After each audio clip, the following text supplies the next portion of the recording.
Nirodha, the cessation of suffering and the cessation of the cause of suffering. The instant consciousness, vijnana, is extinguished.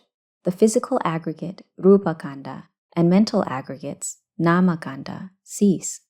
There is no feeling and no consciousness of anything in any way. Normally, consciousness will exist entirely in the physical aggregate and mental aggregates. But now that consciousness had been extinguished, the sense impressions of the internal sense bases, ayatana, eyes, ears, nose, tongue, body, mind, ceased. There was no consciousness of anything. The ears I had were merely ears. The nose I had was merely a nose. The tongue I had was merely a tongue. The body I had was merely a body. The mind I had was merely a mind. There was no consciousness in any of the external sense bases whatsoever. Despite the external objects still existing, it was not possible to sense them. For instance, there was no consciousness of form, sound, scent, flavor, touch, or mind objects, Dhammaram, in any way. Even though the body and mind, Tatu Kanda, which are corporeality and mentality, Rupa Nama, exists, there was no consciousness of body and mind either. There was no consciousness of, this is me, this is you, this is an animal, this is a person. There was no consciousness that, this is self, in any way. The internal sense bases and external sense bases are unable to connect at all, because that which communicates to the internal sense bases, consciousness, had been extinguished. There is no agent or go-between for the external sense bases at all. This is the extinguishment of form-based phenomena, rupa dhamma. In the cessation of mind-based phenomena, nama dhamma, feeling, vedana, memory, sanya, mental formations, sankhara, and consciousness, vijnana, are pure mind-based phenomena, nama dhamma. Vedana is the preoccupation or object, aramana, that the mind senses. This object, aramana, is amassed from the 5 sensual pleasures, kama guna, of form, sound, scent, flavor, and touch. That which is called a mind object, tamaramana, is that which is pleasing, that which is not pleasing, as well as that which is indifferent. These types of objects, aramana, then fuse with and develop into object-based feeling, vedana aramana. Sanya records memories of the internal sense objects and records memories of the external sense objects. Sankhara crafts mental formations from the internal sense bases and crafts mental formations from the external sense bases. Vijnana denotes consciousness of form-based phenomena, consciousness of mind-based phenomena, consciousness of that which is internal, and consciousness of that which is external, the whole lot. Consciousness, vijnana, is the big breaker. It is the switch that turns on and off all the lights that are interconnected. If one switch is turned off, the entire flow of electricity stops working immediately. Similarly, only consciousness, vijnana, has ceased, and the consciousness of both physical form, rupa, and mental factors, nama, cease. There are no preoccupations, aramana, to become vedana. There are no memories in sanya. There are no formations in sankhara. No consciousness of any kind exists in vijnana. Defilements, kilesa, desires, tanha, delusion, moha, ignorance, avijja, and mental intoxications, asava, of various magnitudes that used to exist in the mind, or the fuel that generates future rebirths and existences, have all been extinguished in the mind. Nirodha, the cessation of suffering, means extinguishing the cause that leads to existences and rebirth, pavachati. If there is no rebirth, that essentially means that suffering has ceased. Thus, ignorance, avijja, ceases, mental formations, sankhara, cease. Mental formations, sankhara, cease. Consciousness, vijnana, also ceases. Consciousness, vijnana, ceases. Mind and body, nama rupa, also cease. Mind and body, nama rupa, cease. The 6 sense bases, salayatana, also cease. The 6 sense bases, salayatana, cease.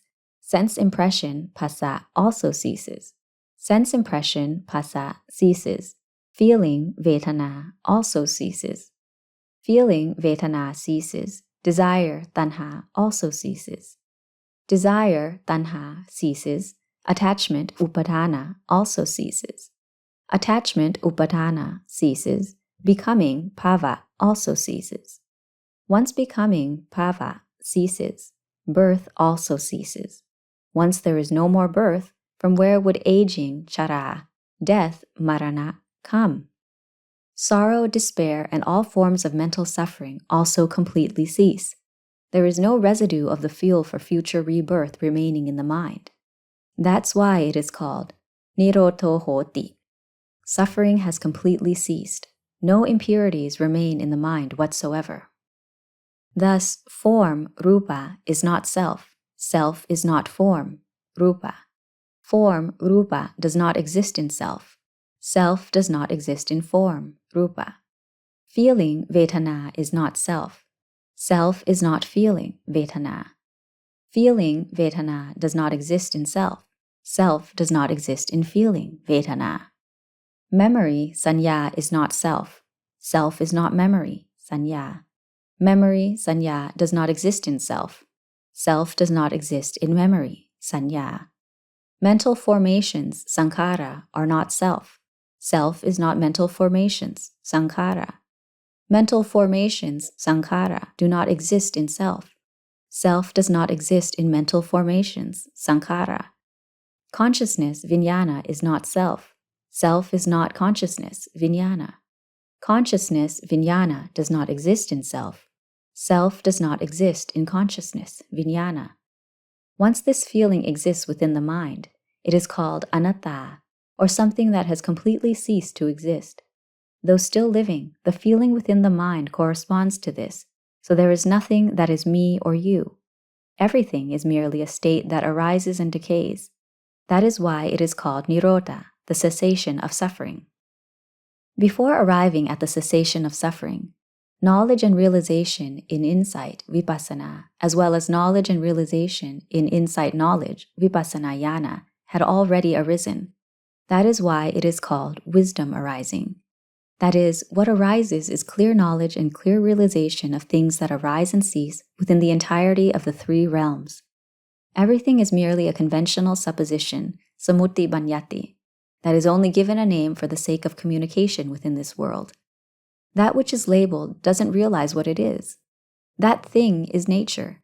It arises and decays according to its innate nature. It doesn't know that humans have named it, and it doesn't fall under anyone's control. It arises and ceases as is normal. However, humans want it to be according to their individual desires and needs. And once that thing doesn't go the way of their desires, the result is suffering, is it not? During the cessation of suffering, there is another knowledge, that is, a subconscious knowledge.